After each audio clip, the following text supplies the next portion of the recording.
The masterpiece you see on the screen is the ambassador's painting. It belongs to Hans Holbein.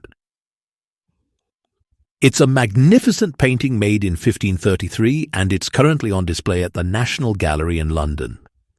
Now you might ask, why are we looking at a painting? Because this painting is very different from the others. They've included a lot of important information within the painting. But before we start analyzing this painting, we're going to take you to the history of England. Henry VIII. Henry VIII. Why is Henry VIII important for us? Henry VIII. Henry ascended to the throne in 1509, when his father, Henry VII, died. However, there's a particular situation regarding his accession to the throne. Henry's first marriage was to the wife of his brother King Arthur, who died at a young age. He was married to Catherine of Aragon. Now, why did they arrange this marriage?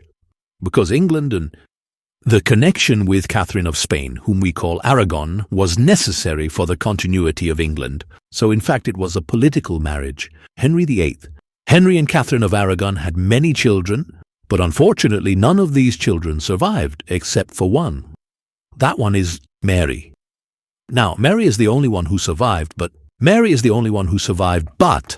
a girl, and the English throne needs to be continued by a man, by a king. So there's this kind of problem.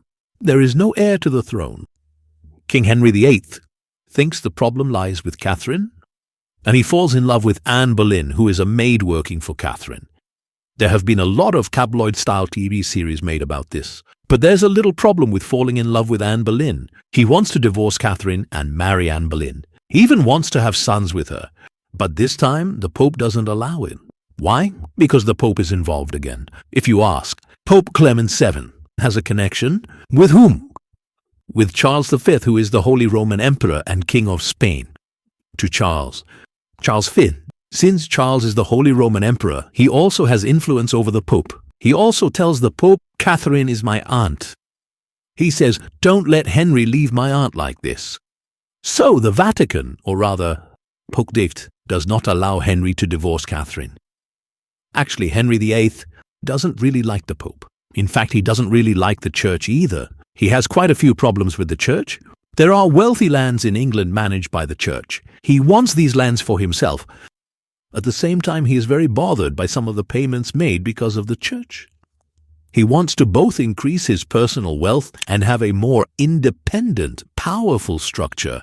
Because he wanted to in 1533, he broke away from the Catholic Church in order to marry Anne Boleyn. And he founded the Anglican Church. So in fact, he is carrying out a religious reform, just so he could marry Anne Boleyn. The daughter who would be born from this Anne Boleyn, Elizabeth, would become a very prominent figure on the English throne, as you know. However, things don't end very well for Anne Boleyn either.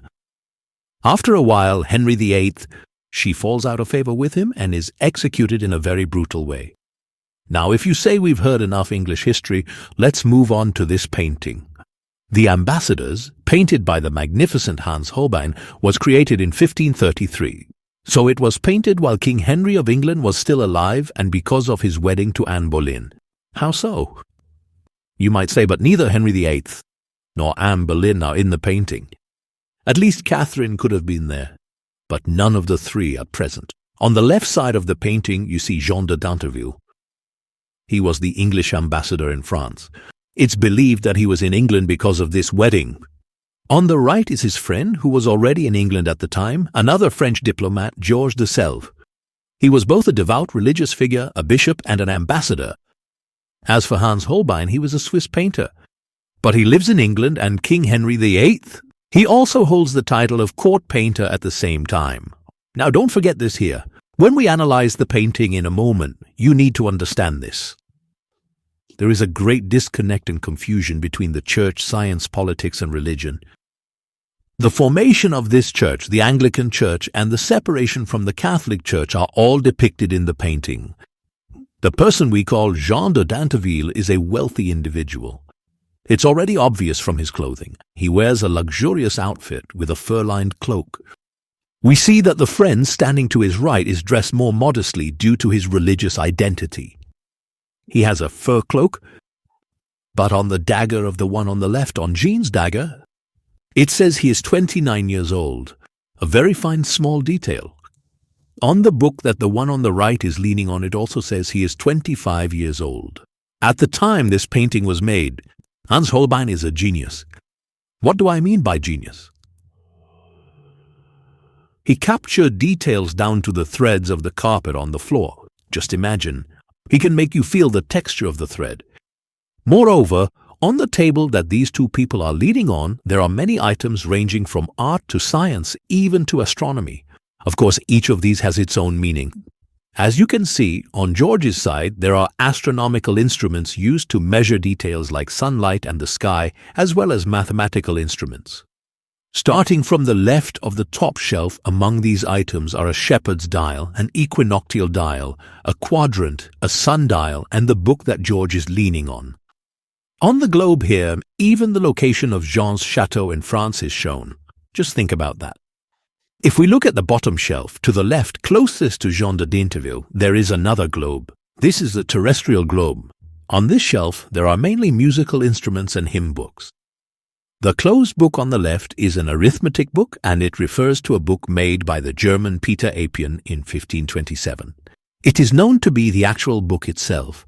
Just imagine he painted each page in a way that is almost true to life. On the right side, there are several flutes in an open case. Next to it is a Luther hymn book. Every note of the hymn can be read. There are two hymns. One is Come Holy Spirit, and the other is the 10 Commandments. There is an anamorphic skull on the ground. A skull! You can only see this skull if you go to the exhibition and look at the painting from a certain angle. In the upper left corner of the composition, there is a figure of the crucified Jesus Christ left outside the secret curtain. I'll explain this at the very end of the video. You're going to go crazy. Why is this Jesus Christ left outside the green curtain on the edge there? You see the green curtain in this painting and the tiles used on the floor? It was inspired by the decorative pavement in front of the high altar at Westminster Abbey. So in fact it also references the place where Anne Boleyn and King Henry VIII were married. On the right side there is an instrument that we could call a lute or an OD. One of its strings is broken. This broken string alludes to the division between the Catholic Church and England, that is, the Protestant Reformation. Right next to it you can see a hymnal that belongs to none other than Martin Luther. Since the Protestant Reformation was underway at the time, this is a very clever reference. When you look at the celestial globe, there is a small detail.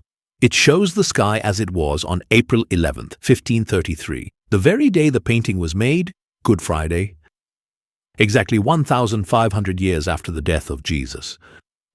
Now let's talk about that image of Jesus left on the edge in the finale. This painting's its dimensions are 207 centimeters by 209.5 centimeters, just 2.5 centimeters short of a perfect square. Why? If you draw a perfect square starting from the right side of the painting, the only thing left outside the square is the crucifixion of Jesus.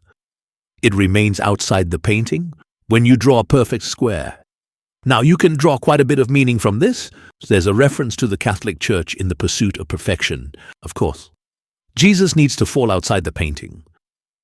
Now, because I really love this painting and its meaning is so beautiful, this was the first thing I learned about when I went to England. I wanted to include it in this video. Actually, I also wanted to talk about the history of England. Without caring at all about the video's length, I especially wanted to make a video in this format. I hope you liked it.